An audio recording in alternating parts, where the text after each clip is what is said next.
Good morning, dear friends, and welcome on this Sunday morning to the online service at the Unitarian Universalist Fellowship at Stony Brook.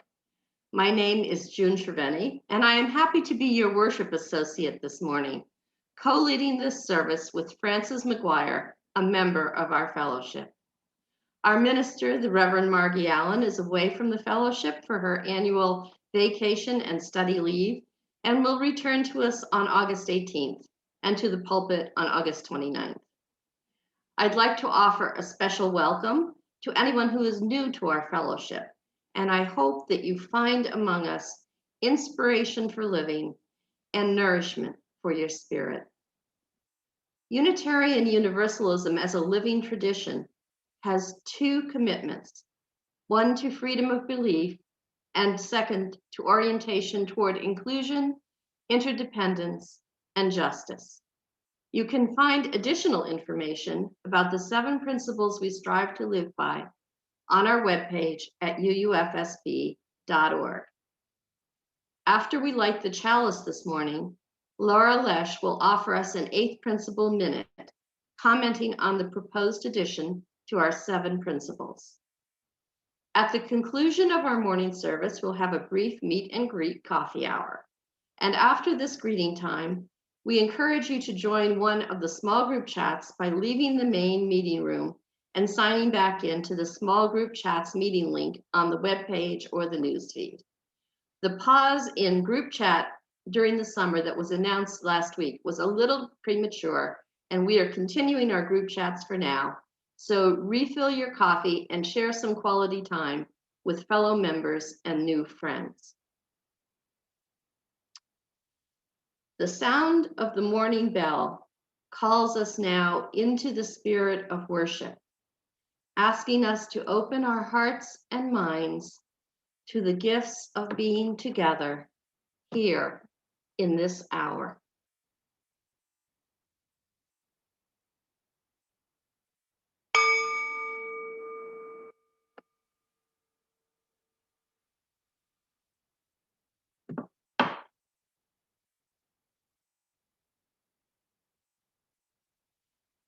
I invite you now to gather a chalice or a candle or the flame in your heart to mark this as sacred time and sacred space. And I offer you these words by Margaret Killeran. For every time we make a mistake and decide to start again, we light our chalice.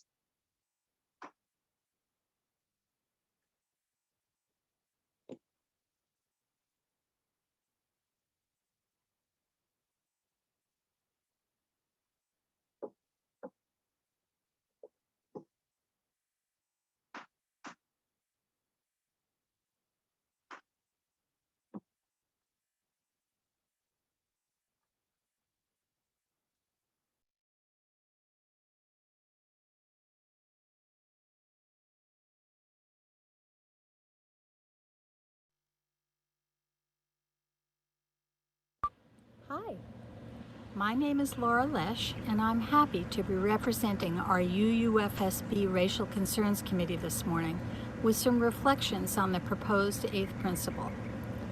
By now, I hope the 8th principle is becoming familiar to you. It calls on Unitarian Universalist congregations to work towards building a diverse, multicultural, beloved community by taking actions to dismantle racism and other oppressions in ourselves and our institutions. This is a tall order, but so are our other 7 principles. Now, I'm a real Long Island girl. I grew up in Roslyn, where I went to public school. I received an education which prepared me well for success in college. And yet, I graduated from high school with a truly distorted impression of the world, reflecting the mostly white populated, white-collar, liberal community where I lived, steeped in white privilege and white values, rather than the rich diversities of the real world. It wasn't what we were taught and exposed to that was wrong. It was what we weren't taught and what we didn't see around us that caused these distortions. For example, I learned about slavery, but not the true nature of the unique horrors of American slavery, nor that there was slavery right here on Long Island. I learned about the Civil War and the promise of Reconstruction, but not how Reconstruction failed, condemning the freed slaves and generations of their descendants to lives of oppression and injustice. I learned about segregation in the South and its inherent disadvantages, but not how, by design, Long Island is one of the most segregated areas in the United States. With very few people of color around, I really had no idea there were some towns on Long Island where most folks are people of color. I thought, and worse, I accepted, that most people of color lived down south. I thought all remaining Native Americans lived out west on reservations. I never questioned why. I didn't connect the dots. To be honest, I was still woefully underinformed until I was first exposed to the eighth principle a couple of years ago, and I started actively reading, attending lectures, webinars, and discussion groups, and learning about how racism had been programmed into me, about how it influences how I see the world, about the pitfalls of being colorblind, and about becoming an anti-racist. It is a complex and sometimes painful journey, but an enlightening one. So I invite you all to join in, to respond to the call of the eighth principle, and embark upon your own journeys. And then together, as a congregation, we will move ahead toward becoming that beloved community. Thank you.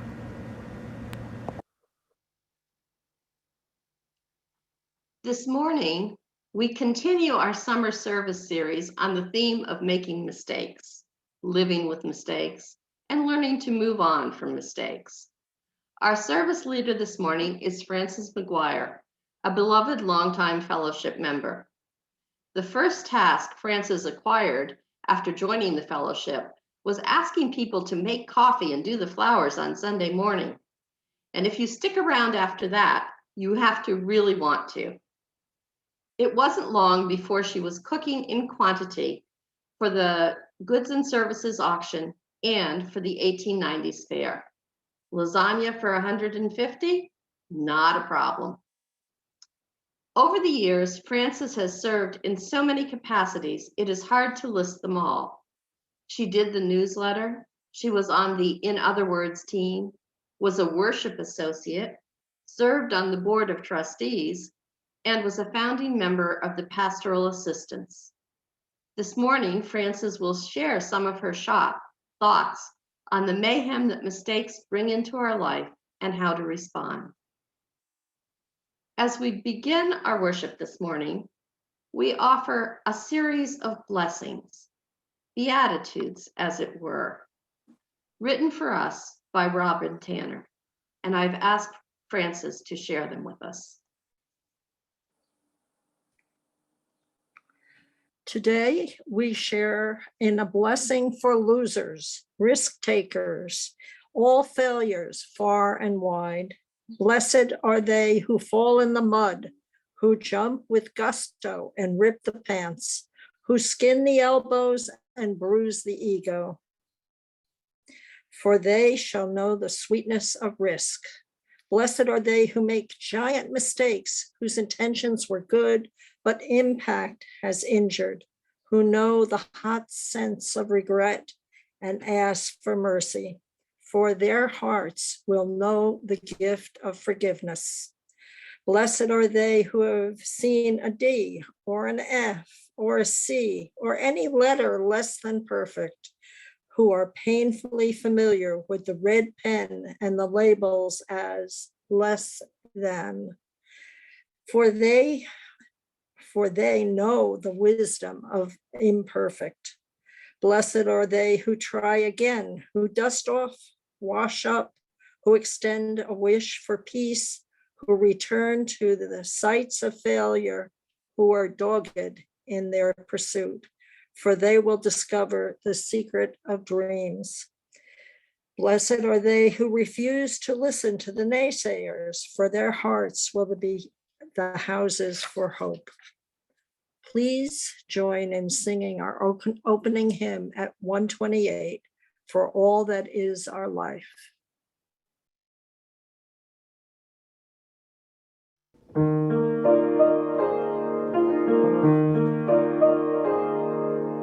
all that is our life, we sing our thanks and praise. For all life is a gift, which we are called to use to build the common good. And make our own days glad. For needs which others serve, for services we give, for work and its rewards, for hours of rest and love, we come with praise and thanks. For all that is our life, for sorrow we must bear, for failures, pain, and loss, for each new thing we learn, for fearful hours that pass, we come with praise and thanks. For all that is our life, for all that is our life, we sing our thanks and praise. For all life is a gift, which we are called to use to build the common good. And make our own days glad.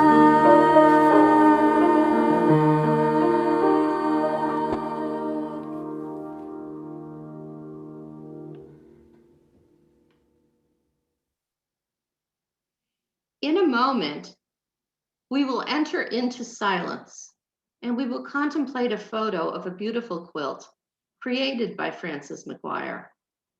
Like our lives, it is made up of many pieces, sunshine and shadow, fitted together to make a whole. I invite you to bring your body into relaxed attentiveness, relaxing your shoulders, slowing your breath. And I share with you part of a poem called A Life Slow and Precious by Teresa Soto to accompany us into meditation. It is a truth, though it may not always feel like one, that you are worth more than the things you do, that your being a worthy human being lives in a different domain than all your failures, but also the collected sum of your successes. Combining your worth with your results is something like using the sheet music for Beethoven's Fifth Symphony to make an apple pie or build a doghouse. There's no way for the question to resolve in the final answer. By virtue of being alive, you matter, and you cannot be more deserving of dignity, of respect, of love. Sometimes people make mistakes, but even that cannot change that you were meant to be festooned with celebration of your humanity.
all the stirrings of compassion blow in the wind, rise in the sea,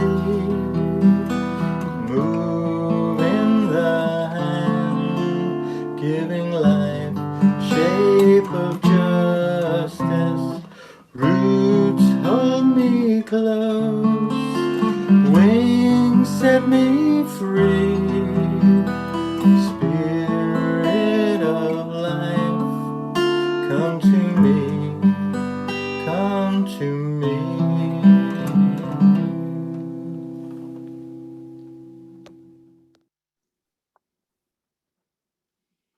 It is our spiritual practice to encourage ourselves in generosity by taking an offering that will be shared between our fellowship and an agency doing the work of social justice. Our Share the Plate recipient for the month of July is Island Harvest, which is Long Island's largest hunger relief organization. Their volunteers and staff deliver millions of pounds of food to a network of 570 food pantries, soup kitchens, and other organizations offering feeding services to those in need. They also sponsor a great summer program, serving breakfast and lunch to kids in 70 community locations, such as schools, libraries, and recreation centers.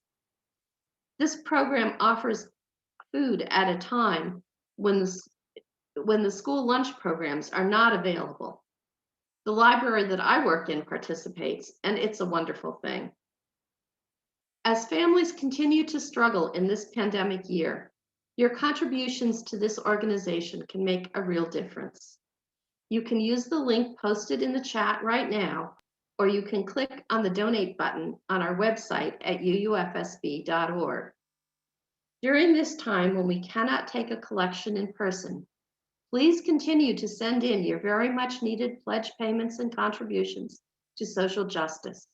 All of them are received with much gratitude.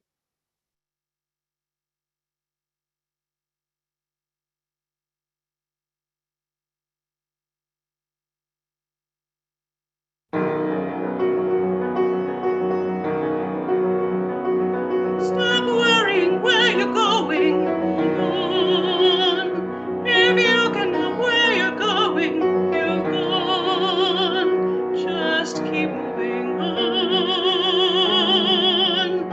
I chose and my world was shaken. So what? A choice may have been mistaken. The choosing was not. You have to move on.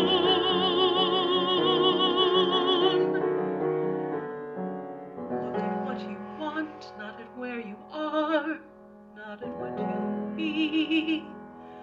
Look at all the things you've done for me.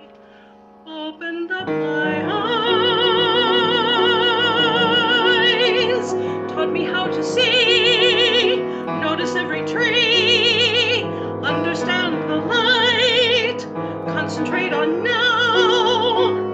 I want to explore the light. I want to find how to get through to something new, something of my own.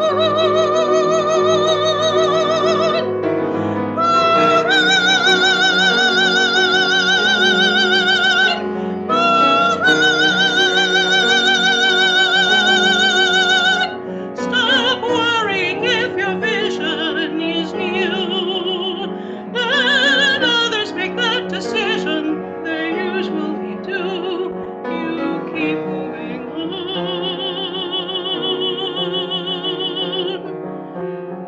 Anything you do, let it come from you. Then it will be new. Give us more to see.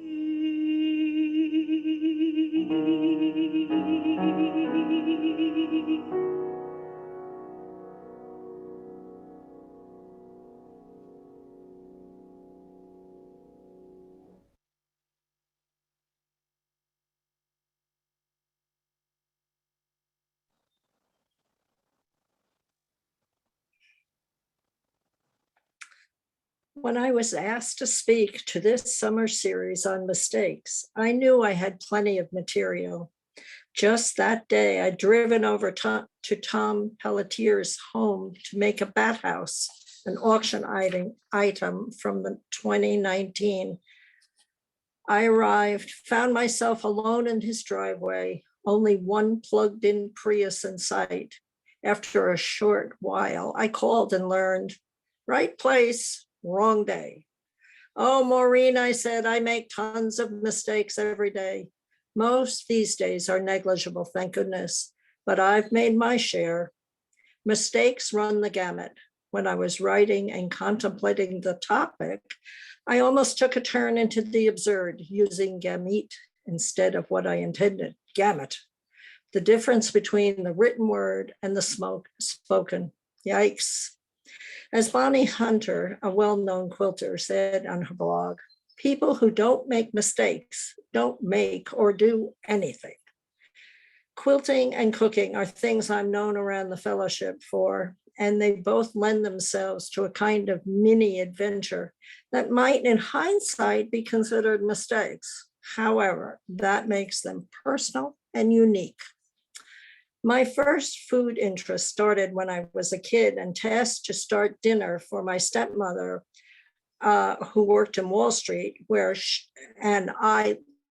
we lived in Flushing. Much later, I did take a few graduate courses at New York Institute of Technology before I realized that the healthy food industry would be a dead end for me. That was not a mistake. But I do enjoy trends and eat pretty well. Food as a hobby. Should I try the newest trend? It caused a ruckus in the New York Times when Angela Lawson and Nadia Hussein put together a dish of cauliflower and banana peels. Was that a mistake or was it deliberate? I don't know. I'd give the dish a try for Super Sunday. It appeals to my prankish side, and I bet it's tasty. Sometimes mistakes can be spectacular. Some people follow recipes like the Bible. I don't do that. I use them as guides. I tend to follow my instincts. It's either one a mistake. Not usually. Don't forget the adage, really good cooks have many burnt pots. As in cooking, mistakes in quilting are not just unavoidable, but also add to the beauty and personality of the finished product. Nedra Carlson was one of my first mentors. She was a master, and she invited me to a quilt meeting about 20 years ago. I was fascinated. I think quilting is a process on some level for me, as a metaphor for piecing my broken, chaotic childhood into beautiful order. For a retirement craft, it can't be beat. That goes for the pandemic too. I have a stash of fabric I work off. A stash in this case is a fairly large collection of fabric just waiting to be used, hopefully in my lifetime. Another blogger and quilter said, our handmade quilts reflect the touch of our hands. Those little imperfections and mistakes are what make it beautiful. And we need to remember that. We need to be perfectly imperfect. Even experienced quilters make mistakes, but hey, it's only fabric.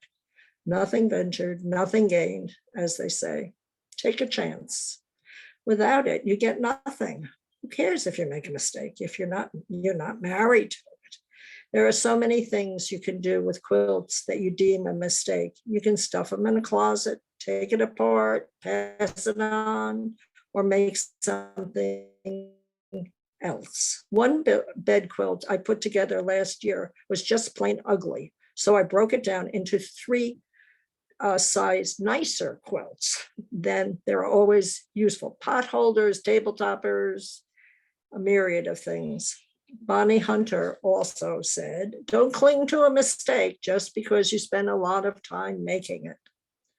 I have several piece tops awaiting inspiration completion. Quilters call them unfinished objects because they're not finished yet. I've spent a lot of time unsewing a block that's been misplaced, and I've donated projects to others and for charity and fundraisers. When I think of a project going south, wrong color combination, wrong pattern and such, I don't actually have to like everything I've made. If I make a mistake, I tend to move on and experiment with another item. Quilts aren't decorative tops. A quilt is several layers sewn together. Historically, for warmth, there's a host of potential problems causing bumps and lumps that can sometimes be minimized by just quilting it out. I've known people who seem to think that they can control everything, that if something doesn't come out in a certain way, someone or something is at fault. Then they spend their energy figuring out what went wrong. That's great in science or space travel, but not so useful in real life. I think it's known as fault finding, and it's very distressing to encounter. There's no room for human error or randomness in this construct. Often there's no reason, or the reason doesn't matter. No one I know intends to make a mistake, but mistakes happen anyway. Some people spend their whole lives agonizing about what they might have done or should have done. When caught in this web of thinking, there's little room for human error when you have to find a culprit. When I was a teenager, I wanted to smoke cigarettes. Why? I have a clear memory of a girlfriend smoking a cigarette with sublime satisfaction at the end of the day. It looked so enticing. I wanted to feel what she apparently felt taking a drag on that cigarette. So I did learn to smoke and did so for many years after that. On the other hand, when amphetamines were used for diet pills, I wanted to try them. My boss, a doctor, gave me a script, and I remember the day I tried them. I became gregarious, energetic, happy, talkative. It was so much fun until I crashed in the evening. I think the drug turned me into an extrovert. I swore I'd never do that again. I recognized the danger of feeling so wonderful. Why the two different outcomes? One obvious mistake embraced, one avoided. I think I may have learned that using exogenous fixes is a mistake and to be avoided. What the heck does that mean? It means, given my addiction for smoking, I'd better be careful about other substances like weed or alcohol. That makes me a virgin of sorts with weed and limited exploration with alcohol. Not really a goody two-shoes, but cautious. So the smoking, was that a mistake? Sure was. Enough said. Some mistakes are seemingly insignificant and monumental. If one road takes you down a dark, foreboding place and another takes you to brilliant success, then isn't the outcome that determines what's a mistake? And are there really mistakes? When I graduated from high school, I saw only two simple choices. Funny, but I never even thought about going to the 5 and 10 and getting a job. Anyway, I thought perhaps I could go to the community college, even though I was only a fair student, or I could join the military. Community colleges were pretty new back then in the 60s, but they accepted me, and I even got grants for my tuition. I studied to become a lab tech. I wanted to help people, I thought. From the working world, I learned I was diligent, had initiative, and was pretty smart. One of my first jobs was in a city hospital in the Bronx. I loved it. There was a burgeoning understanding from research to practical. For instance, sickle cell anemia. There were now tests for various inherited blood diseases, and then there was immunology tests for antibodies. All this was on the cusp back then. From other people, I saw expanded possibilities for other challenges, both personal and professional. If I'd gone into the military, well, I might have been in Vietnam. Who knows? It may seem obvious at this point in history that going into the military in the late 60s would have been a mistake, but perhaps that wouldn't have been true in my case. They may have made me a secretary, no thanks, or they might have turned me into a medic or even a lab tech. In war, there are no guarantees. My work life was varied, always in medicine, and I guess I'd call it upwardly mobile as I meandered through different types of lab tech jobs. Finally, after 25 years of that, I went back to school and became a physician assistant. And believe me, there were times in school when I thought I'd made a big mistake. It was challenging, of course, but also demeaning after having been a professional. I had to start from scratch, but I always also had experience in my pocket.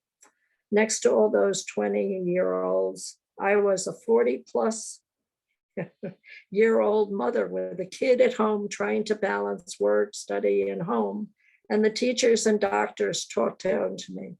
I was sitting in a death and dying class with tears streaming down my face, sobbing because I had actually encountered sick and dying people, unlike the other younger students.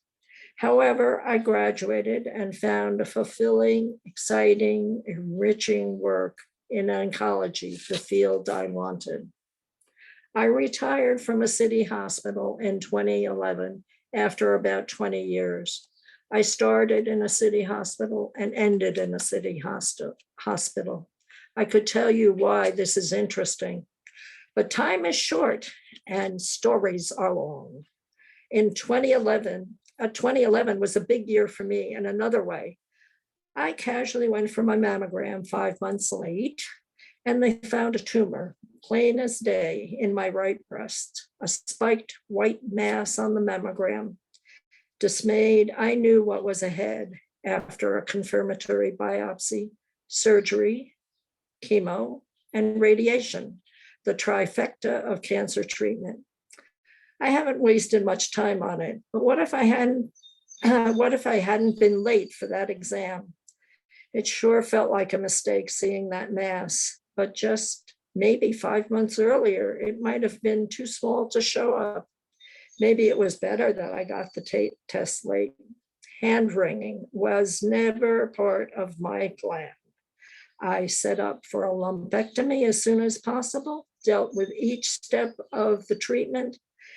I was diagnosed in November, don't you know, breast cancer month, and already had my first chemo by Thanksgiving dinner. I didn't blame myself or search for causes. I had faith in the treatment plan and my doctors. Now I can only be grateful as there is no evidence of disease. To put it another way, actions have consequences, but what or who decides if we made a mistake? Life doesn't give out clear-cut questions or answers, for that matter, like marks on a test. As adults, we get to supply any grades.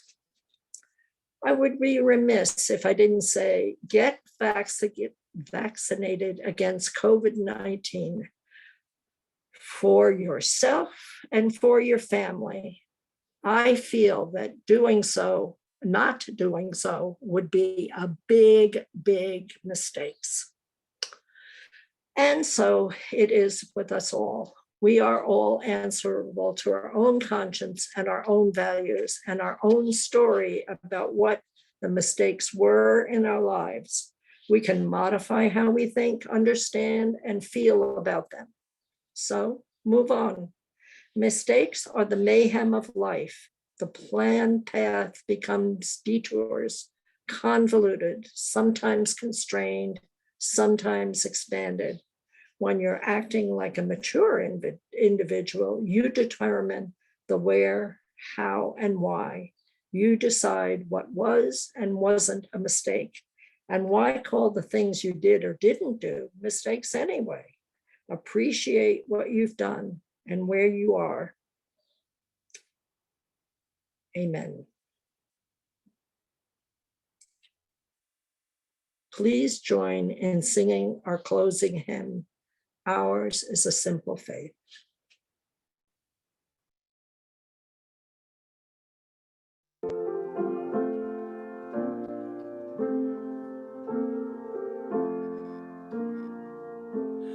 Ours is a simple faith. Life is a short embrace. Heaven is in this place every day.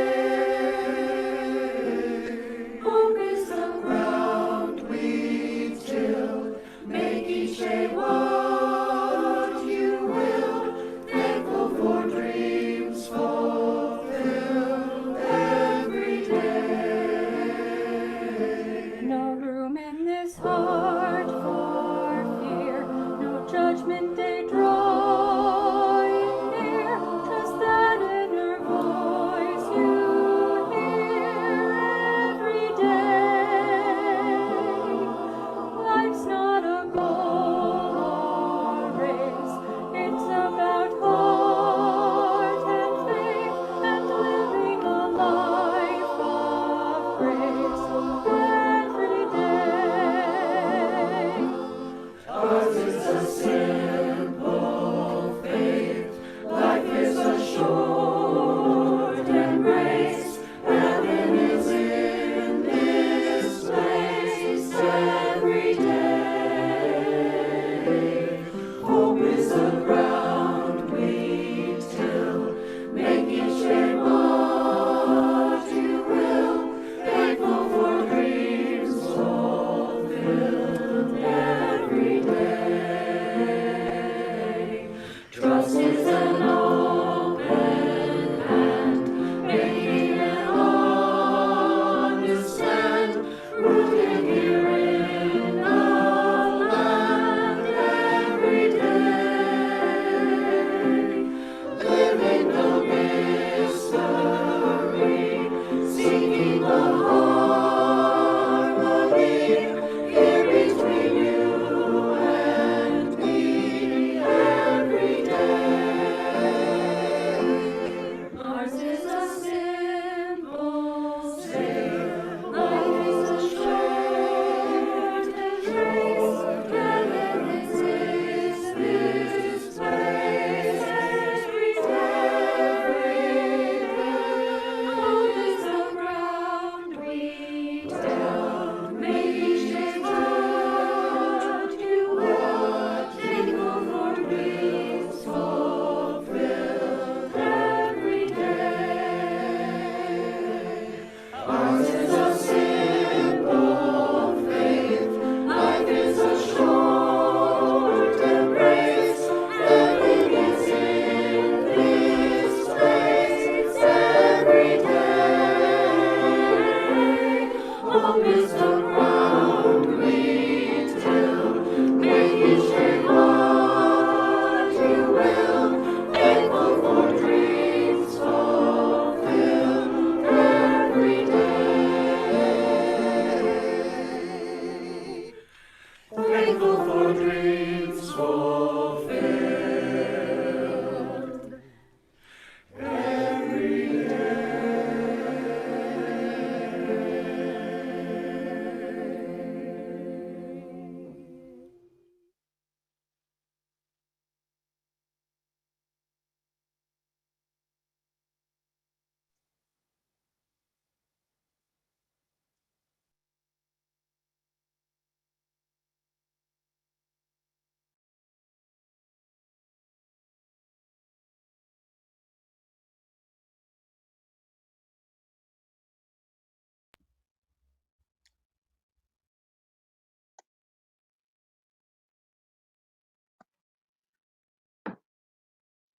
Our closing words this morning reflect on the many different, imperfect, but beautiful pieces that are assembled to create a life.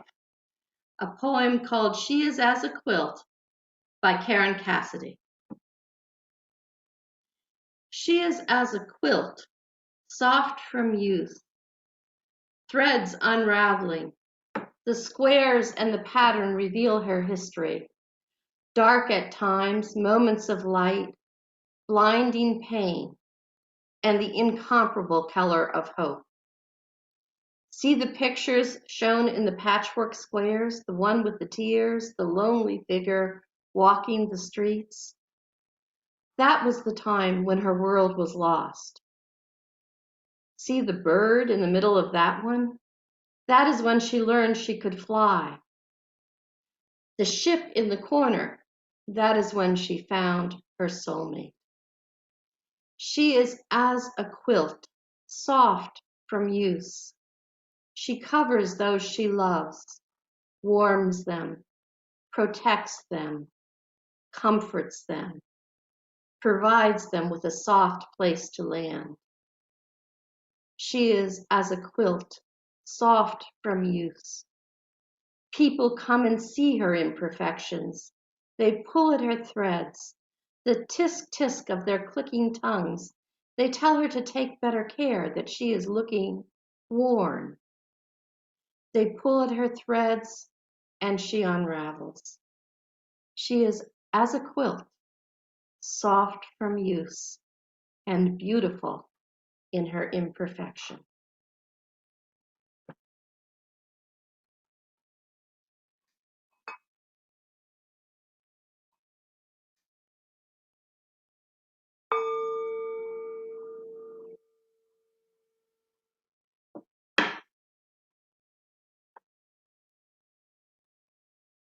As our service comes to an end, and I prepare to extinguish our chalice, may we be mindful of the divine flame within us in all of our precious and perfectly imperfect lives.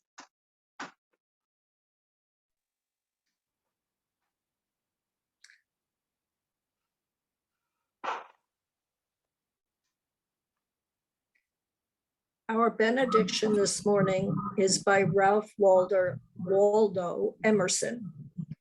Finish every day and be done with it. You have done what you could. Some blunders and absurdities, no doubt, crept in. Forget about them as soon as you can. Tomorrow is a new day, and you shall begin it serenely, with too high a spirit to be encumbered with your old nonsense. Our postlude is a fun commentary on how, with a little bit of help, we can deal with mistakes. It's called You Can Quilt That Out by Kathy Miller, music and video used by permission.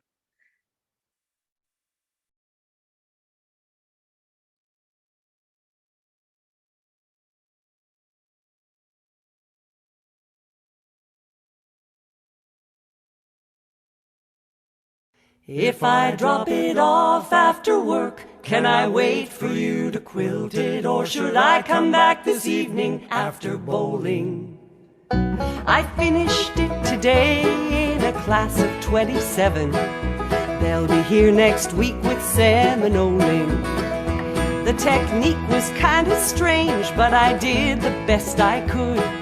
The teacher said my seams were somewhat odd. Blocks aren't straight, they are tents for sleeping 8. The only perfect quilts are made by God. You can quilt that out, that's what I've heard. You can quilt that out, that's the word. You're the professional, anything is possible. I know it's not perfect, but you can quilt that out. The left side is 7 inches longer than the right, and the width, well, let's just say I slipped. But it's got the widest border, and you could square it off, and a tuck or two won't bother me a bit. I've got a piece of fabric, perfect for the back. It's almost big enough, I'm pretty certain. I've had it for years and I hate to throw it out, but now we've got a brand new shower curtain, and you can quilt that out. That's what I've heard. You can quilt that out. That's the word. You're the professional. Anything is possible. I know it's not perfect, but you can quilt that out. Her little boy can't fall asleep without the steady hum. Christmas never starts until the orders are all done. She sewed through her finger at 3 a.m. one day. Had to check the quilt for blood before they took her away. Don't call her now, there's 27 quilts all in a line, for weddings, birthdays, graduation, to be done on time. She knows where every tuck is and every wonky heart, but her clients only see a work of art. I love that stack and whack, I just can't keep those puppies flat. Some people call them D-cups. I don't quilt by hand, I quilt by check. That's the reason why I called you up. You can quilt that out. That's what I've heard. You can quilt that out.